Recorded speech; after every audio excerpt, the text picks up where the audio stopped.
Hello, everybody. Welcome back to Debate Hub. I am Chesh, your master debater. We've got Sam back with us again. Hello, Sam. And joining him is Matt. And today we're talking about social media presence. People know who Sam is, but Sam, would you like to introduce yourself for those who are new here? Sure, yeah. I'm Sam Comerford. I was semi-big on Twitter back in the day for Dungeons and Dragons, making shitty ideas. So that was basically my whole thing for a very long time. And now I kind of do that still. Now I just kind of do anything that isn't really tabletop related because I'm a little exhausted with it. A bit burned out. But yeah, a bit burned out. Yeah. So, a little bit of this, a little bit of that. I make music. So That's very cool. check that out. And Matt, I believe it's your first time here. Welcome. Would you like to introduce yourself? No, it sure is my first time. I'm excited about this. Hi, I'm Matt Joro. You might know me from back when Twitter was a thing. Basically, I just focus on communication. I do a lot. I am the marketing director for a Harvard adjacent literary journal called Gyrus. I help with communications on the board of Creators Assemble. I'm a book marketing nerd, and I dabble in TTRPG. Very nice. Well, welcome to Debate Hub, where we basically talk about and discuss concepts, things, weird stuff, and kind of be entertaining and educational a little bit at the same time. You may notice that we look a little bit like Pornhub. That's purely coincidence and has absolutely nothing to do with that. We have no filter. So today we're talking about social media presence, and as you can kind of tell for those watching at home, that these two do seem to be very kind of in that's part of what you both do. It's very much like between communicating. You're right. You're right there. He shares No? his thoughts. That's That's me honesty. communicating to you that I love it so much. So happy with your life choices. So why don't we discuss a little bit first off what makes up a social media presence? Because I think it's sort of a little bit of a vague term that is made up of more than one thing. Yeah. I guess I'll start. I didn't want to. It is vague. Defining terms is everyone's favorite pastime. Semantics. Well, Matt tends to add reason to my ramblings, so we'll start with this, I suppose. Your social media presence is essentially how you are perceived on the interweb.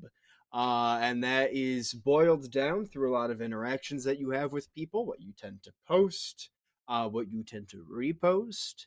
It sort of forms your digital footprint, as it were, and it's traceable. It's not something you can really delete, it's not something you can ever get rid of, and it can come back to haunt you. So you have to be careful and diligent to carefully cultivate that, or it will nip you in the ass. Yeah, I mean, there's more math to than that, but that's a pretty basic explanation of what a social media presence is. What do you think, Matt? You think Yeah. he nailed it, or are you gonna tell him how wrong he is? Yeah. Hit me. I mean, yes, absolutely. Like, one thing I like to remind people too with this, and in most conversations where we're speaking about it, we're sort of talking to people that have brands or products they would like to sell or some kind of business they're trying to run. Like, if you're just hanging out on social media, you probably don't really need to cultivate a social media presence. But for those who are creators or content and creators, people who just putting stuff out there, I do like to remind people that it doesn't happen overnight, and you're probably going to be in the game for the long haul, like years, and it is a lifestyle change. But it's absolutely worth it, because every day you stick with it is another day someone else quits. Fair enough. That's a weirdly optimistic, pessimistic. sliding right together there. So Yeah. you would argue, or you would say, you don't think that just having a Facebook or having a personal Twitter account is a social media presence. That's just participating in social media. Having a social media presence is a little more than just participating. Yeah. It's like just having a Facebook profile and like if you're just on social media to just like talk to family and friends and or follow things because you just consume it, that's fine. You don't need to even say or comment or do anything. I'd say that's almost more of a liability than it is anything else. So, but yeah, if you're, if you are out here and you're trying to uh, build a presence as free as possible, social media is probably going to be the way to do it. So there is a significant difference between social media versus ads. Yeah. Yeah, that makes sense. Because like marketing, I guess a degree of your social media presence is marketing yourself, because it's not just you; it's whatever brand it's or whoever you want to sell to people, and those interactions, those personal interactions, are sort of what ends up being your advertising. Yeah. Uh-oh. Is your wire okay? All right, we're good. Is It was, I think it was just Matt's wire clicking on something. Sorry, go ahead, Sam. Oh. Oh, okay. Oh. My social media presence is irritated. I'm kidding. No, I'd agree with that. I don't think necessarily, like, I guess there is presence as in the literal definition of presence, but presence, bold, italicized, underlined, is something you are actively cultivating. And I mean, like Matt said, it's a very active struggle, especially with considering things like the algorithm, depending on what site you're on, specifically. Like, there's different content that does better in different places, and I know that may sound obvious, but it's not to some people. Sure. And kind of figuring out, I hate to say what your brand is, because it's a product of this horrible dystopian sort of hyper fixated sort of space we now live in, where you are selling yourself and being sold to all the time. But it's true. You have to figure out what your personal brand is in relation to who or what you're trying to sell. And whether you think about it or not, you are always selling something, right? Even if you're just making content for clicks, or you're recycling content, The you are shade you're just still. throwing at yourself right now. I recycle my own content. I can plagiarize myself, but the people who take my content and repost it, I have little to no respect for them. Yeah, fair. But at the same time, get your bag. You absolutely are selling something, because it comes to a point where the audience that you cultivate can very well be leveraged to do things for you.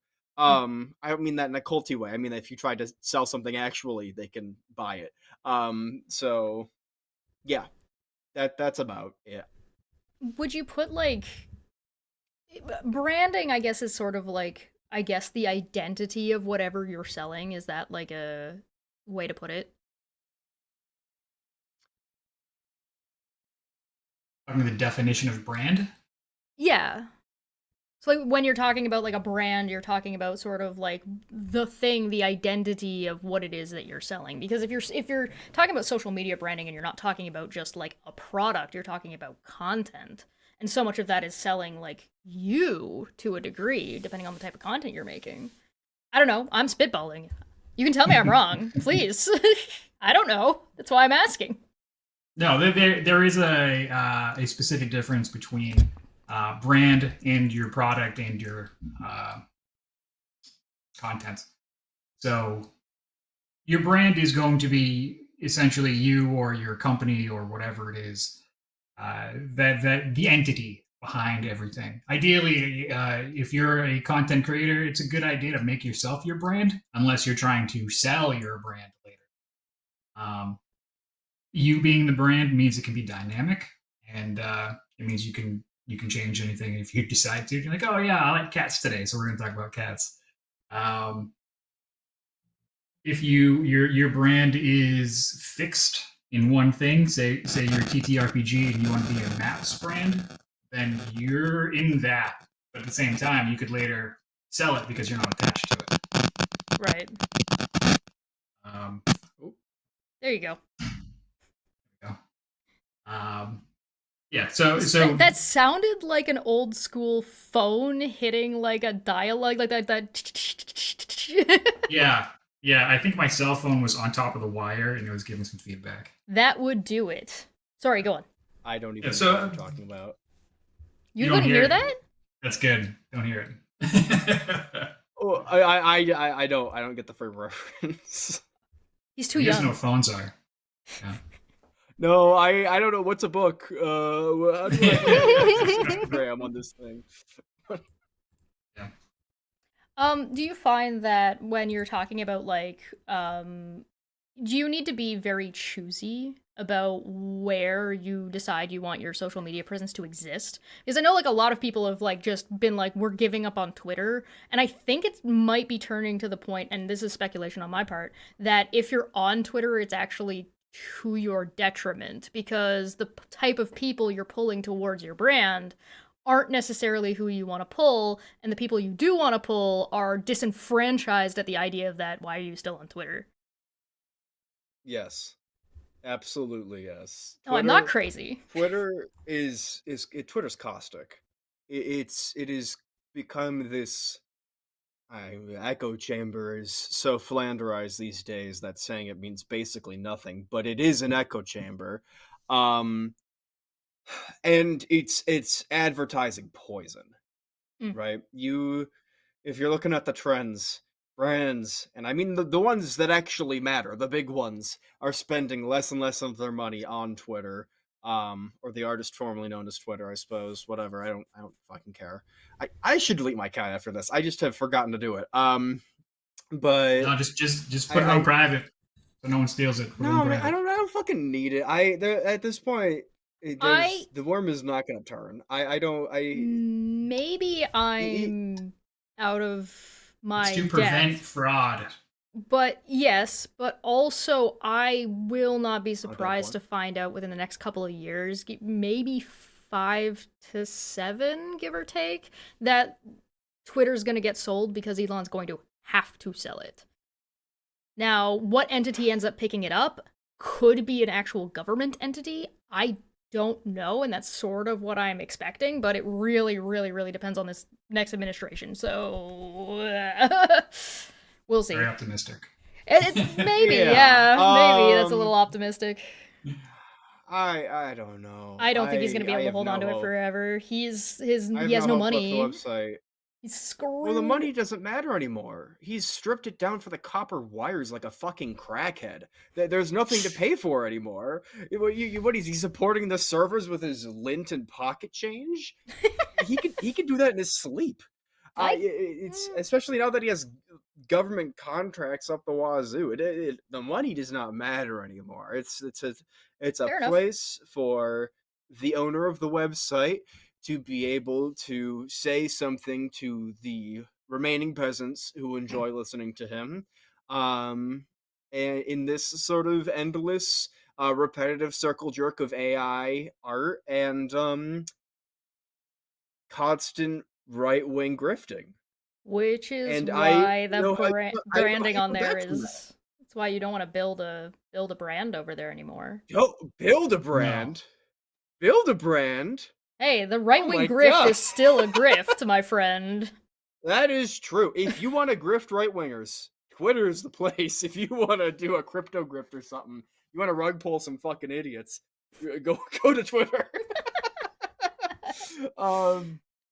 But for your own well-being, I would avoid it. If you're seriously looking to start let's call it long-term content creation, don't do Twitter. Don't do Twitter. Blue Sky is not really... Blue Sky is Blue Sky. I know we use Blue Sky as kind of this surrogate for Twitter. It's not. And I don't think it ever will be what Twitter was. I mean, fuck. Back in the day, Twitter had its own fucking now named after a tweet or two tweets something, right? Mm-hmm. And then it just got nuked It's a verb. completely. Yeah, verb Yeah, it's now, like Googling. both technically. Like Googling something, right? Imagine if Google completely just destroyed that, even though you say I have to Google it when you just want to look something up in general. Yeah. To say it was a misstep would be an insult to missteps. As you can tell, I'm a little heated about this because I had a I think reasonable he's mad. audience on Twitter that just got Nuked. absolutely nuked. But you roll with the punch. Here's a part of social media presence. You gotta roll with the punches. Because at this point, the 6 companies that own all the social media are volatile. And will be for the foreseeable future. So, yeah. Fair enough. Matt, what do you think? I think the real lesson to learn is that you don't own any of these, and any presence you make isn't technically yours. So ideally, what you need to do is find a way to take your leads off site eventually. So whether that means a quasi version of that in followers on like Medium or Substack, even though no one really wants to use Substack anymore, or getting your own email list going. That should be the goal. You always want to get people onto that. So when, Facebook suddenly decides to kill Threads, so that they can move that money and people onto their new version of TikTok, when they start making Reels instead from Instagram, then your 10,000 followers on Threads, They're gone. 2K that decided to stick with you are on your email list. Yeah, so at least you have something to start off from. I've heard on, maybe this is like a YouTube exclusive thing, but from what I hear, YouTube actually punishes you more for sharing that you've started a new channel. Because if you're a relatively big channel and you say, hey, go and follow this other channel where I'm doing this other thing, a bunch of people will who follow you for this content, go over here, watch the first video, and then don't watch the second video. So all the algorithm sees is the drop in views as opposed to the shift of the people who are staying, who are interested in it. Instead, it sees the people who are not interested in it as being so high and that, oh, people don't like this content. So you end up accidentally shooting yourself in the foot. If you're the reason people are going off site, then yeah. So if people watch your one video and decide to close the app, instead of watching your second video, I could see them being a little upset. Yeah. I mean, well, that's a huge thing about social media in general. Social media hates links. They will do anything they can to bury it. Yeah. Oh, yeah. I mean, why would you want people to leave your site designed to repeatedly hit you with dopamine? Like, it's a part of the design. You are not meant to leave. I'll find myself opening Reddit after I've just closed it. I'm like, what was I just doing? Why did I just reopen Reddit again? Why did I just open Reddit? I was just here. I don't want to be here anymore. It's like looking in the fridge. Yeah, hoping something's magically there. Yeah, something different? God, no, they're designed that way. And I mean, you can take advantage of that as a content creator. But that takes a lot of work. Word of the wise, try to hide your links if you can. So it's good practice. So for example, now I'm just speaking hypothetically, and I definitely won't do this. Instead of having people's links right at the top of the description, put them lower down so that you have to actually click open the description to be able to see the link to then get people to go click on it. It depends on the platform. Yeah. YouTube, you can put your links in the description and you can get it, and that's totally fine. If you're on Instagram, you're not going to get away with that. It's link in the comments. You can't do that anymore. You have to do the DM for more information. Oh, that's why people have been doing that. I understand. I've seen people doing this, like the link in bio thing Yeah. for like recipes and stuff like that, where it's like, oh, link to Yeah. this bio or link to this in the Yeah. bio, and you have to go to the bio, then go to their thing, then go find and scroll through that to go find the recipe you're looking for. So Right. it's all just like an algorithm, like loophole. Well, I guess not a loophole. It's a workaround. It's a workaround, and workaround. it's like a giant Yeah. pain in the ass. Sort of. Yeah. I mean, you make your video, and then so you do like your recipe. You do that, and then you say, "Oh yeah, comment hamburger down in the comments for the recipe. I'll DM you the recipe for more information." And that's it. And that's your engagement. And you hope that 2% of the people that you send it to actually open it, and there's your conversion. I miss when what YouTube you had a want. messaging option. Once upon a time, back in the olden days, YouTube used to have a messaging option. And man, that doesn't work on this site. That would work on Instagram though. Because I can't DM anybody from fucking YouTube. Yeah.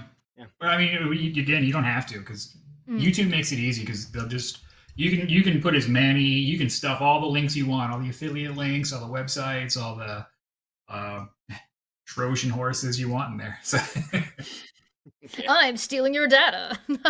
Yeah. As if YouTube wasn't already stealing it. Please. So Everyone's stealing your data. if somebody was looking to start a brand new brand and a brand new social media situation, what would you recommend their first things to do? First couple steps. I This is feel like I like- know what you're gonna say, Matt. Oh, I don't know, maybe. I mean, so I this is like a 4-hour conversation. Yeah. So Hey, listen, we can do a part 2. I'm down for that. part 2 is optimistic too. So. Well, I know. Lecture me. I know success modeling is at the top of your brain, Matt. That is, Matt. Well, For context, for all you wonderful people, Matt and I would say, are best friends. We met through the absolute toxic hellscape that is the tabletop community. And we've done. Tell us how you I thought really were gonna say feel. Twitter. Yeah, so did I. Oh, also that. Yeah. Yeah. Twitter also is there, and Twitter's kind of implied. Sure. But yeah, we've done a few projects together, and one thing we typically like to look at is success modeling. So regardless of what you want to do, if you're going to do something on the internet, fortunately, unless you are somehow reinventing sliced bread, there is an example of someone who's done something similar. You are likely not reinventing sliced bread. So if you're doing a rock climbing channel, check out other rock climbing channels to see what they're doing well. Now, does this mean steal their bits? No. Well, maybe. It might get you views for a bit, but people will find out that you're a poser if you get big enough, and then that's all you're going to be. So if you can take what other people are doing successfully, distill it down into a concept, and then put your own spin on said concept, that's a good cornerstone for a brand. It's a great place to start. It's not entirely again, different than what this channel does. This channel hosts discussions, debates, and then has its own spin on it of being a little bit more of like a little bit more strict on as in I don't let Nazis come on this channel, which is apparently a problem in the debate space, but also tries to be a little bit more like give people the space to be like a little bit more loose, but also on topic, little educational. Yeah. So if you're starting out, it all kind of sort of depends on what your goal is and what kind of thing you're trying to make. If you have a basic brand and you're just trying to do like a hobby thing, say you're a TTRPG person who doesn't really understand business, but you like games. So you put a thing out and you're just like, hey, I want to talk about things that I love. It's for some reason, damned it's so, fool. What were you thinking?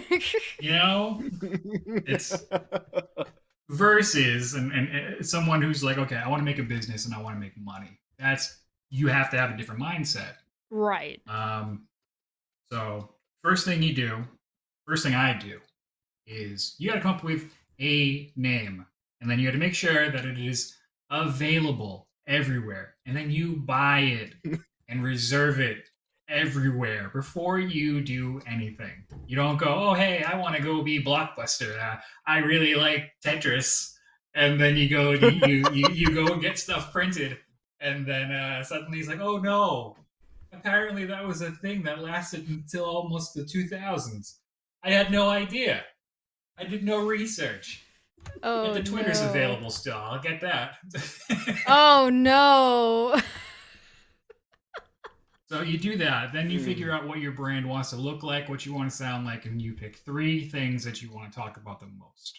Mm-hmm. Things that you're passionate about, things that you're not going to get tired of discussing, things that, if asked, you could teach a class about. You would do like an hour-long class about something that you care about. Otherwise, you'll burn out and you'll hate it, and then you did all that work and footwork for nothing. And I understand people just try to make money, and they go, "Oh, well, what if I just talk about? What if I make a motivational brand, and I'll just talk about every day you got to get up super early and do all the things that all these successful CEO psychopaths do." Oh, I would can only go so rather far. gouge my eyes out with, like... Right. So No. you figure your brand stuff out, and then from there you start forming your voice. You figure out if your brand is you. If you figure out your brand is, hey, it's a cactus with a t-shirt. That's my brand. It's cool. And you just go with that. That's your start. Then you got to figure out who your audience is, because if you know what it is you're trying to make, you now have to start doing market research. If you are trying to sell something, you got to go where the people are. If you are a fan and you're just doing things because it's a hobby, then you should probably just stick to wherever it is that you go for that kind of stuff. If you primarily surf Reddit for all of your D&D needs, then stay on Reddit. If you're in a Facebook group, make a Facebook group. Don't just suddenly go, hey, I've never used Blue Sky. Let me see what's on there for my my. I'm making too many jokes in my head. It's my steak and shake enthusiasts site. Let's make that. So yeah, you got to figure out where your audience is, and like you mentioned before, yes, every platform has a different audience, different types of people, because different people go to different things for different reasons. Like you go to Instagram for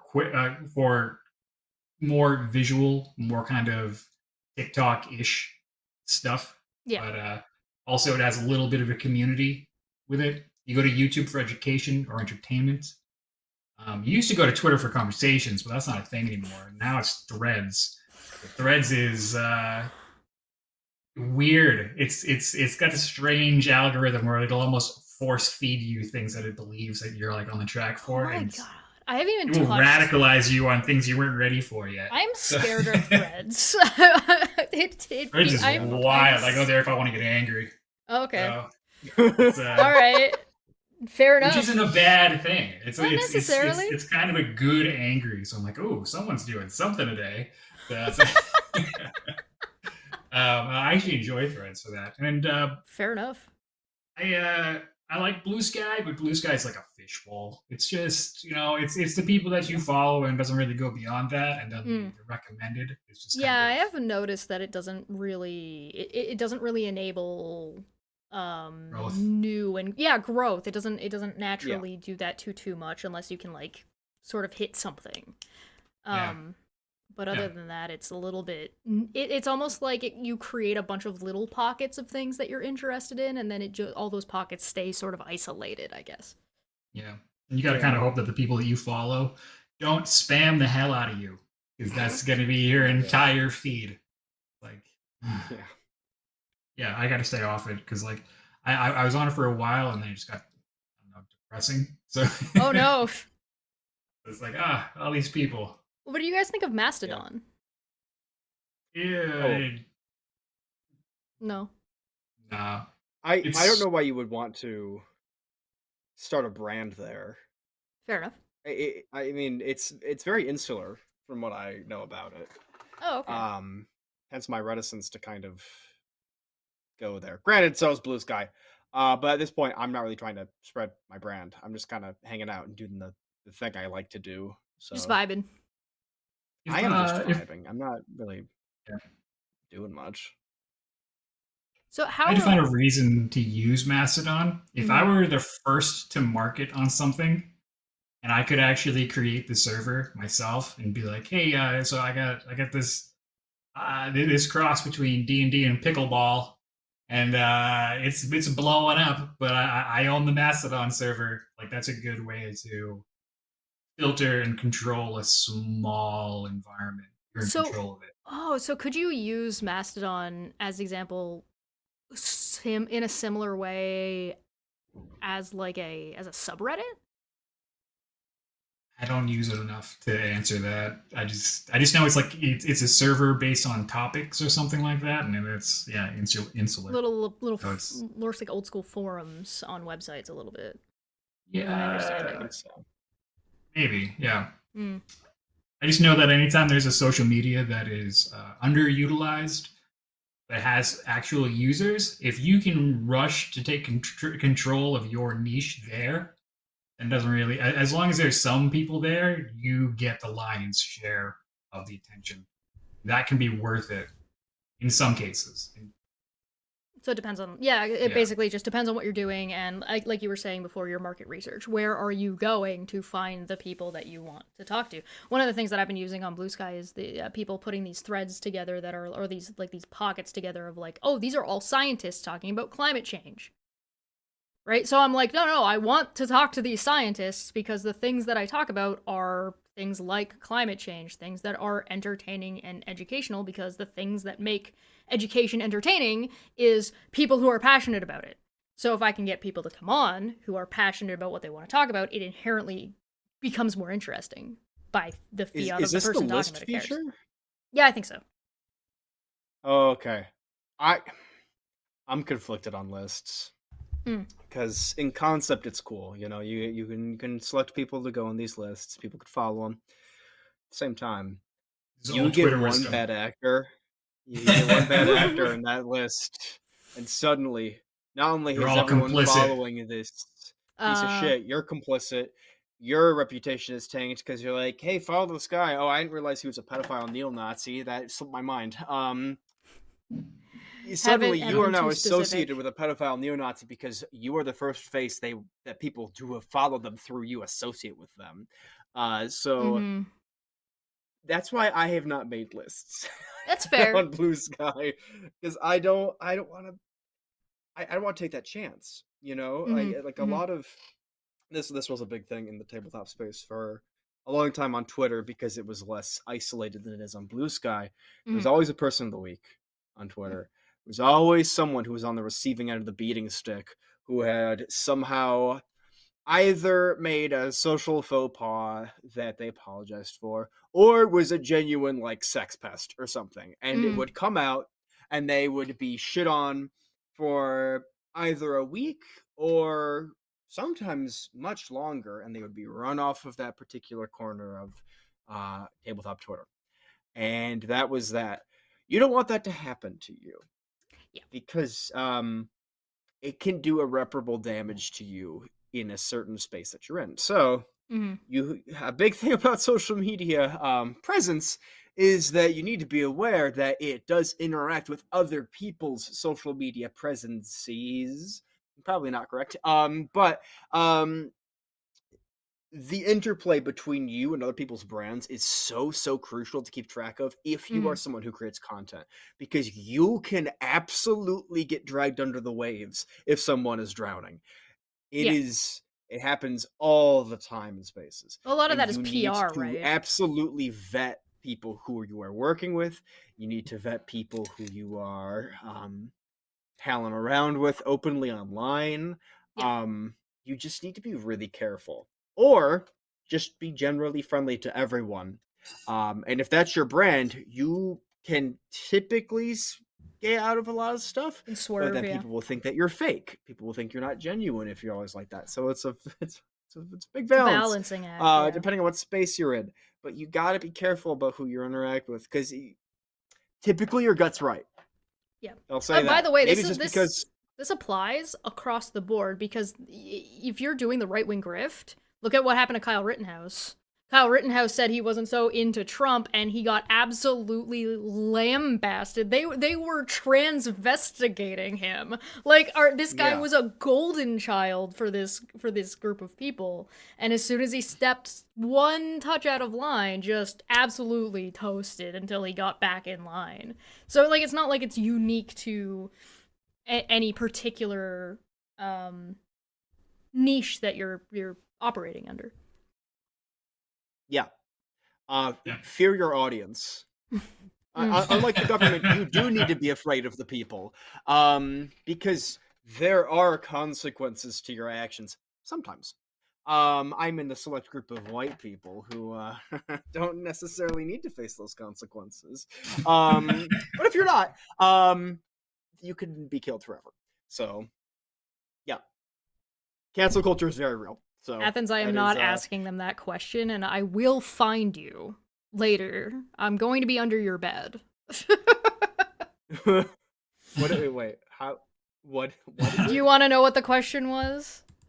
Absolutely. All right. He asks, you better thank the guests, Athens. I have a question for both the guests. Are rocks atheists, and do they know the definition of atheism? Yeah. I'd say they're atheist. Rocks are atheist? And do you know the definition? I have a rock. Do they know the definition of atheism? Mm-hmm. Happiness. I see igneous rocks are agnostic. I'd say metamorphic rocks are agnostic. The type of rock personally matters. There are different, like, sects. Well, if we're doing types of rock, I think igneous is, in my opinion, igneous is probably gonna be religious. Sedimentary is atheist, and metamorphic is agnostic. That's my own personal opinion. I will not elaborate. No notes. No taking any criticism. Well, we have been already live for 40 minutes. So is there any these shows go fast. Is there anything that you think that is like an absolutely necessary, if you're building a social media presence, you need to keep this in mind?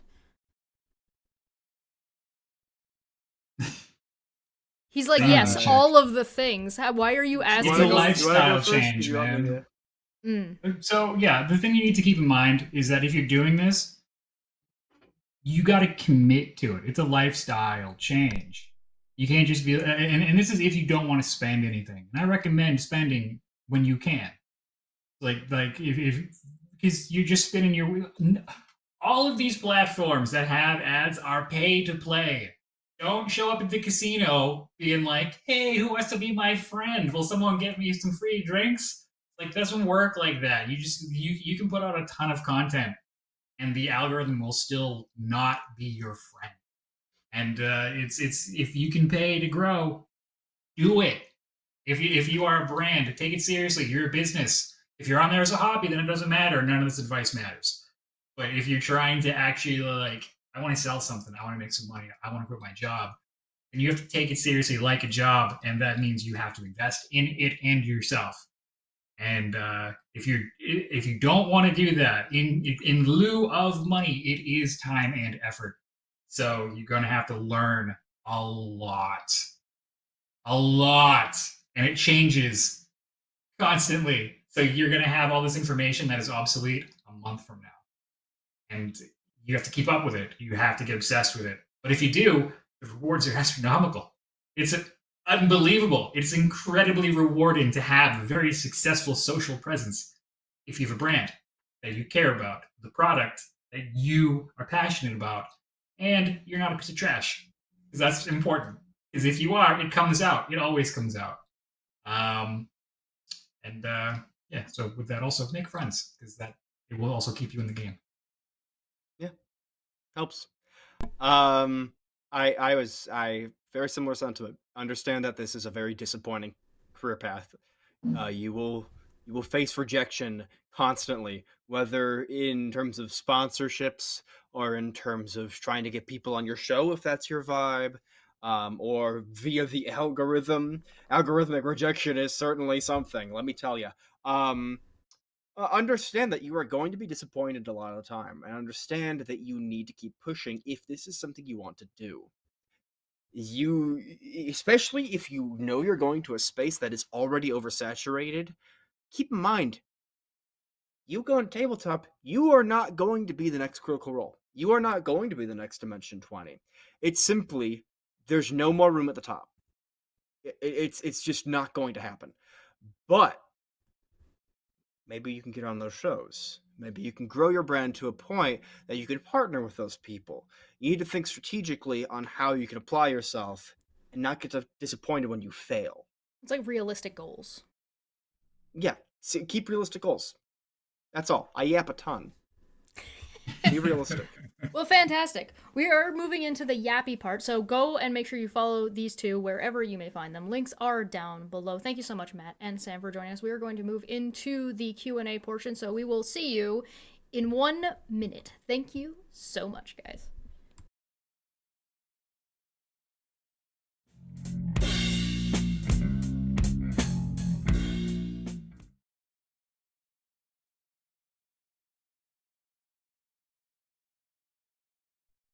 Hi, welcome back. Welcome to the Q&A portion. Huzzah! We're free. We're a little bit free from the topic, so we're allowed to be wishy-washy and weird now. I think I take it back. Rocks can be religious because they're weak against paper. I always considered the question about what if the rock is part of a church. The rock was like an evangel. I can't even say it anymore without laughing. Evangelical. One of the parts of the shows that's on this channel is called Living with Philosophy, whether you like it or not, and that's where we have these kinds of conversations, which is sort of where the question was coming from. So I bet a lot.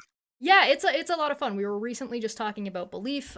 We have a philosopher on there who is currently doing his PhD. We have 2 students of philosophy, and another guy who's an author who does a lot of philosophical reading, and then me, who chooses and prefers and, in fact, rejects reading any literature on the matter. That means Sam, get on that. Yeah, no, you guys want to come? I don't believe in philosophy. I don't believe in philosophy, and I don't live it. The fuck does that even mean? I'm kidding. We're about to find out. That's a debate and a half. No, if you guys are interested, by all means, I'm more than happy to host a larger panel for a bigger discussion. But right now, it's very much just starting with getting people in the mindset. So it's just learning about, okay, this is, what is this type of thing, what is an identity, what is a belief, what does knowledge even mean, just from a functional standpoint and not going too far out into the weeds. And we're gonna make our way to the weeds eventually, but we gotta build that foundation first. But questions? Love it, dude. Let's do mushrooms. Get into it. I'm with it. Oh, hell yeah. So give me a CB drink. I'll be there. We've got Alex from the chat asking, what are your thoughts on platforms banning sex workers for promoting their content on other platforms? So, basically, if a group, say it's fine on Twitter, but if you promote off of Twitter, they're gonna ban you. Promote what off Twitter? They're OnlyFans. So they're, using Twitter to sell their stuff or whatever.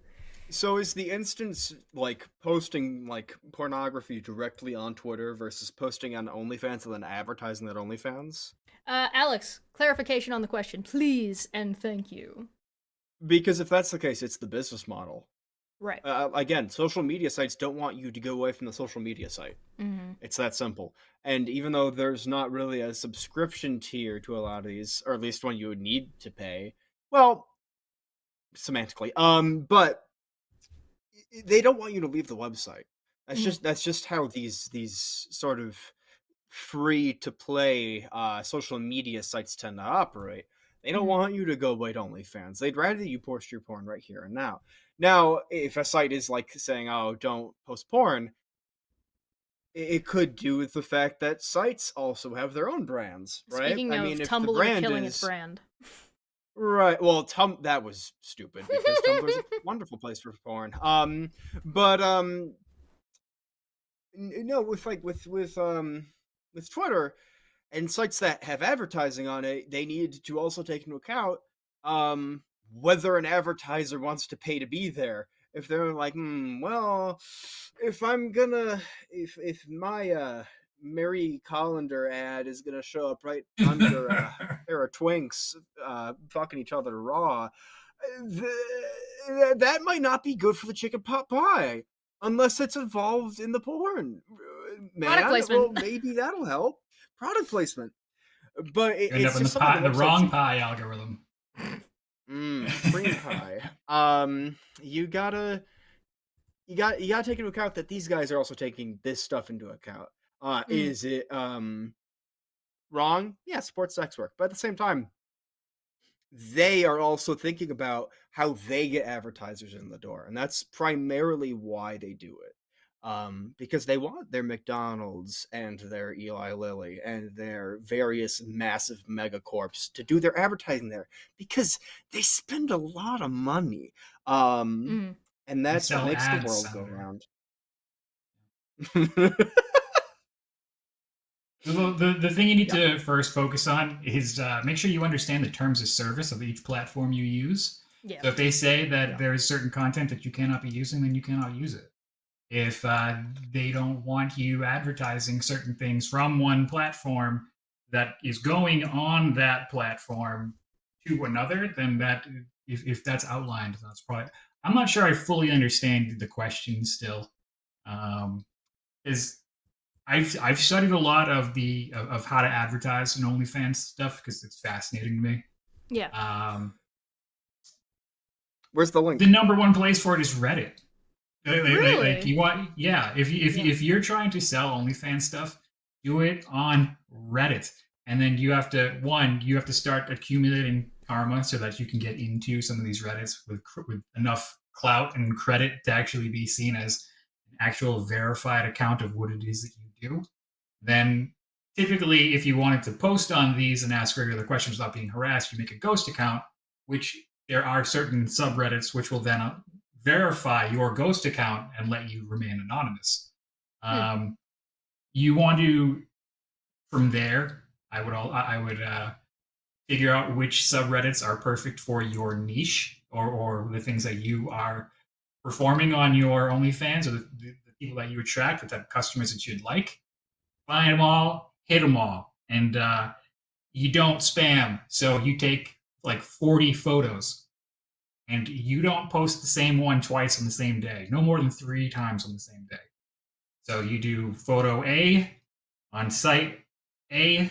Tomorrow you do photo A on subreddit B. The next day you do photo A on subreddit C, and then you stagger them that way. You build it that way. After that, sky's the limit. You just do as much as you want, and you figure out what your conversion rate is, and then you know how much money you're going to make at the end of 6 months. That's it. It looks That's how like you a advertise. clarification. Yeah, we've got our clarification cool. here. Alex said it's very hard to promote OnlyFans outside of Reddit, and most subreddits will ban you for promoting them, even if the theme is appropriate. So it sounds like that's more shitty. of a subreddit mod issue where well- they're gonna pick on like the mods on a subreddit are mods on a subreddit, right? They're gonna run their subreddit however they want, and is it gonna be fair? No. No. Yeah. No. No. And also, mods also set terms of services, technically, right? There are subreddit rules that you can check out. Now, to be fair, subreddits are not really businesses most of the time, but for these people, a lot of them do it as a hobby and thus feel that they have the entitlement to do whatever the fuck they want to you. So it is shitty, and it is a lot of times just people going on a power trip and not equally applying the rules. So that is a drawback. I view Reddit community mods. moderated spaces like Reddit. I view there's Reddit, a reason why Reddit mods have so many stereotypes. Yeah, I view them as Right. the middle management of. Yeah, often you kind of gotta grease the wheels with like a trial account. You gotta give them like yeah. But for advertising off of Reddit or OnlyFans, you have to you got to figure out which platforms will allow you to put out certain types of content. Now on Twitter or X, you used to be able to do uh, I don't know, mature content. Mm. I don't know if that's the case anymore because I haven't been there in a minute. Even then, I mean, you know what? If you want to take their money, do it. So that's fine too. If you're okay with your brand being associated and found on that platform. I was half thinking to start streaming these to Pornhub while I was at it. Why not? Well, there's a different financial model with Pornhub, right? You Yes. get paid more for engagement on Pornhub than you do on YouTube. Yeah. Right? So theoretically you could. I feel like for this brand it would be pretty sick, but then again, y'all are skirting the line close to what Pornhub looks like. So I don't know how they'll feel about that. Granted, I think you you're count as probably parody fine, under media but- law, but Yeah, Yeah. as far as copyright is concerned, I'm in the clear, but how much they would want me to be on their site with this, Exactly. they might love it, they might hate it, they might not care. if I'd say if you got the That's the numbers, they'd love it. So, Yeah. Oh, yeah, yeah, probably. if you're worth the trouble, they'll keep you. Mm. That's pretty much how a lot of people these Reddit mods are. Like you got a couple of people that they really like, and then they will kind of stop it there because they don't want to clog it up for the people that are already making them the most numbers. Yeah, I guess there's like a line of a subreddit wanting to, or like any platform wanting to balance a little bit about and not oversaturate their market to a degree in a certain way, where you can only have so much of certain types of content on any platform because it starts stretching out the attention market. Yeah. Yeah. I feel like it's shitty. just explaining a little more for the OnlyFans thing, because if you're doing it and you find a platform where you can't post mature content, you're gonna have to make a regular social accounts and come out with regular content, and then you can just be, oh, by the way, here's my OnlyFans, and you can totally get away with that. That works. I know a lot of people who do that. Mm-hmm. You know, or you're able to post content that is as close to the line as possible and suggestive or creative. Thirst traps. Yeah. Any of that stuff will work, and you can get loyal spending fans just as easily. So it's you just got to adjust. That's what marketing is about: adjusting to whatever platform that you're on, audience that is found there. I wouldn't usually recommend this. I'm curious, Matt, because you seem to know more about this than I do. In terms of like sort of aggregates like Linktree, usually that kind of stuff you want to have like a landing page. If you can afford a site over a Linktree, you want to do the site. But Yes. if you want to, I guess, sort of provide a buffer between a site that doesn't like mature content and your OnlyFans, would a buffer aggregate like that work, or do they tend to know, or does it lose clicks anyways, as they typically do? I mean, we already kind of talked about this. If you can't even post, you shouldn't even be using links. It should be, hey, follow me at this, or comment this, and I'll send you this. It's really just gonna have to be, you have to get creative about overcoming the algorithm. Yeah. So if they don't like that you have an OnlyFans link, chances are they're gonna the algorithm will bury your content, and if you continue to do it, they will shadow ban you, and then you don't exist, and then it doesn't matter. But if you come out and you play the game, and you make say you go all in and you learn storytelling and actionable tips and niche CTAs and engaging format, you do all those in your posts, you'll go viral for whatever it is, and then you go, oh, hey, by the way, check out my thing at, you say the website. Yeah, I've seen people who are very popular in one format and their other format seems to pale in comparison. So like the speech prof does really, really well on shorts, and his YouTube channel does well, but he's got a podcast channel, and the podcast channel has like maybe 3,000 on it, as opposed to his like regular channel, which is considerably large. And I think it's just like a matter of it being just a vastly different format, especially compared to like a podcast versus shorts, right? Well, shorts are so much easier. You can watch a short on the toilet, on a fucking work break. You know, Right. it's they're made to be consumed in these bite-sized pieces that string you along perpetually, right? And it's a good way to get discovered.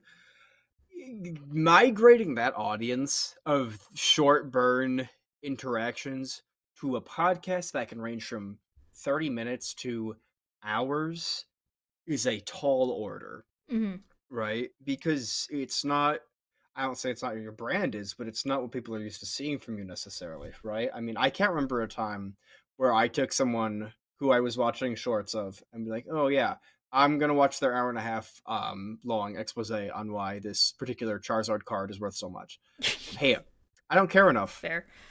Sorry, I don't.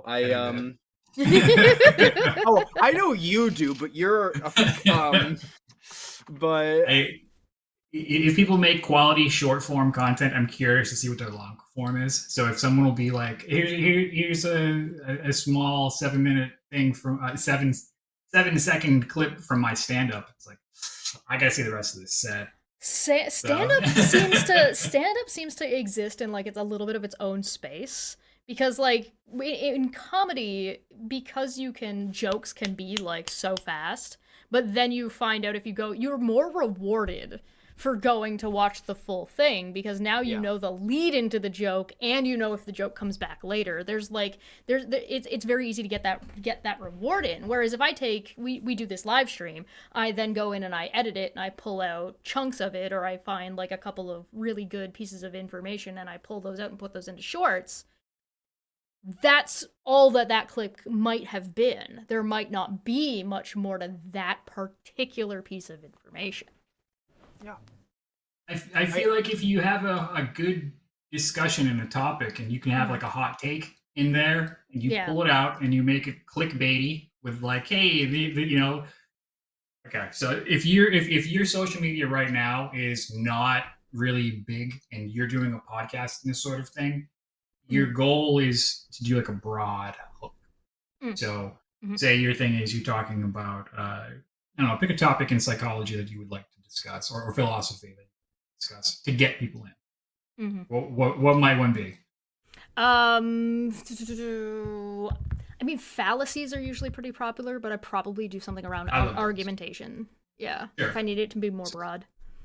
Sure. So your thing would be like, hey, do you want to learn more about winning arguments? That's how you hook people. How to win an argument. Yeah. Right. Which also, you don't want to be too specific, because that's how ads work. Ads want you to be specific. Right. Social media isn't the same as ads, so you got to be broad with it. But you still want to get your call to action to be like, hey, so here, you want to learn some tricks about how to win an argument? Then you kind of go into the actionable steps. Here's your quick thing. For more information, check out this. And you want to get more specific when you do the actual call to action. So it's like, hey, if you like podcasts, if you like this, you're gonna love. Check out this whole 15-minute thing where we break it down. And that's your whole thing. Social media, you will get fact. Well, it sounds like somebody knows what he's talking about. This is Matt's wheelhouse. Much more so than mine. Yeah. Yeah. We also both tend to represent two distinct sects of people online, in which Matt is someone who is much more dedicated to the content he watches than I am. I'm kind of this philanderous sort of micro muncher of a content floater. Watcher. I'm a floater. Yeah, because it's not that I don't have the time. It's just I'd rather be using my time to do other things. Whereas Matt is this sort of mental library where he just takes information in all the time, constantly, just so he has it. You know. It's about knowing your audience. And those are two very different audiences, right? Depending on what you want to target. You know, if you want to do more shorts, probably leaning more towards my type of thing. Like, oh yeah, part 2 for this short, you know, wherever. I'm like, all right, I might as well watch it. It's like a minute. Versus like, check out the entire podcast. You get your mats. They're like, pretty interesting topic, underwater basket weaving while electrocuted. I am like and subscribe. I'm in. Like and subscribe. He's been sold. That is interesting. Yeah, that goes to show that it works. you know? Yeah. And again, like, you don't need 1 million followers. You need 100 loyal ones. That's Yes. all you need. Yes. Right? Especially if you're trying to make money. You just need 1,000 people who truly believe in you. Anytime you put something out, it's gonna sell. It's gonna sell out. That's your goal. And once you understand the metrics of it and you figure out what your conversion rate is, and you say, oh, okay, I figured it out. For every 250 people that I reach, I keep one. And if your goal is you need 1,000, then you need to go and figure out how to, as quickly as possible and with quality, reach 250,000 people. And you could probably do that in a month or 2 months if you actually take it serious, and you'll have your 1,000. And then you go, oh, here's my book. It's $5. You will have 1,000 people not hesitate to spend $5, and you will keep all of it. And that suddenly you're printing money. That's social media. That is possible. You just got to do it right. You can't just show up and be like, oh, this is a hobby. I love this. This is fun. I pop on whenever I want. It's a science. It's a business. You have to take it seriously. Do the work. And learn. Always learn. Always be learning. Always learn. Like and subscribe. Like and subscribe and share and shit. Well, that's our hour, by the way, and I'm sure we could probably talk for another 2. Sam, are you okay? Have you lost track? Of time? Do you lose time? I lose time because I don't believe in philosophy. I don't think philosophy cares. Okay. I don't believe in Philosophy it. believes in you. What's it going to care about? Oh, no. I would be terrified if philosophy believed in me. I don't know what I would do with that information. Thank you so much for joining us. This has been Debate Hub. I greatly appreciate it. I'm Shesh. This has been Matt and Sam. Thank you so much for joining me. This was fantastic. I really appreciate you guys being here. And we'll see you guys soon. Next show is next Saturday. So I'll see you guys on Saturday, where we're going to talk about centrists. That'll be Thank you for joining me so much. I'll see you guys next time. Say goodbye, everybody. Bye, everybody. Bye. Bye, everybody.